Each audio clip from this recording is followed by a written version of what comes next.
tugas mengurus surat yang di dalamnya ada pemalsuannya. Untuk surat pemanggilan sudah dilayangkan pada tanggal 17 ini dan tentunya kita tunggu tanggal 20 yang bersangkutan akan diperiksa sebagai tersangka.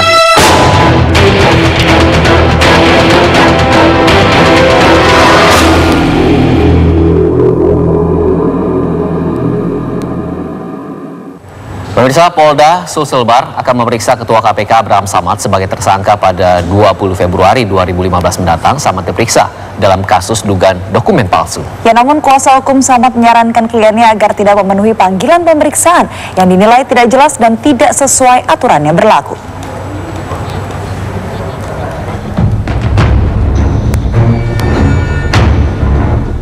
Setelah menetapkan Ketua KPK Abraham Samad sebagai tersangka kasus dokumen palsu, Polda Sulselbar akan melakukan pemeriksaan terhadap Samad pada 20 Februari 2015 mendatang. Di tempat berbeda, kuasa hukum Abraham, Nur Syahbani Kanca Sungkana menyarankan kliennya untuk tidak datang dalam pemeriksaan karena surat panggilan dinilai tidak jelas. Menurut Nur Syahbani, surat panggilan tanpa disertai surat perintah penyidikan dan penetapan sebagai tersangka. Surat panggilan juga tidak menyertakan keterangan waktu terjadinya tindak pidana yang dilakukan Abraham Samad. Kuasa hukum juga meminta pemeriksaan bisa dilakukan di Jakarta, bukan di Makassar. Sangkaannya adalah pasal 264 ayat 1 subsidiar pasal 266 ayat 1 Kitab Undang-Undang Hukum Pidana atau pakai atau ya.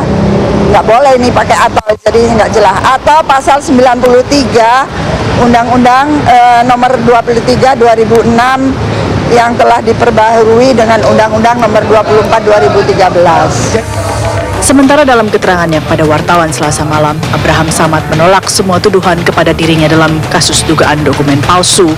Namun ia menyatakan akan tetap kooperatif dan siap menjalani pemeriksaan.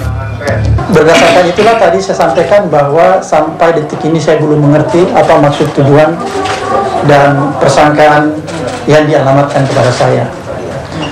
Namun saya sadar sejak dari awal saya sudah mendengar desas-desus bahwa saya dan Pak BW sudah menjadi target operasi. Ini saya sadar betul. Dan secara pribadi saya siap dan menghormati segala proses hukum. Ketua KPK Abraham Samad sebelumnya telah ditetapkan sebagai tersangka dalam kasus dugaan pemalsuan dokumen. Penyidik Polda Sulselbar mengaku telah memiliki alat bukti yang cukup kuat untuk memberikan status tersangka pada Ketua KPK itu. Kasus ini sendiri bergulir setelah seorang perempuan bernama Feryani Lim melaporkan Samad atas kasus dugaan pemalsuan dokumen.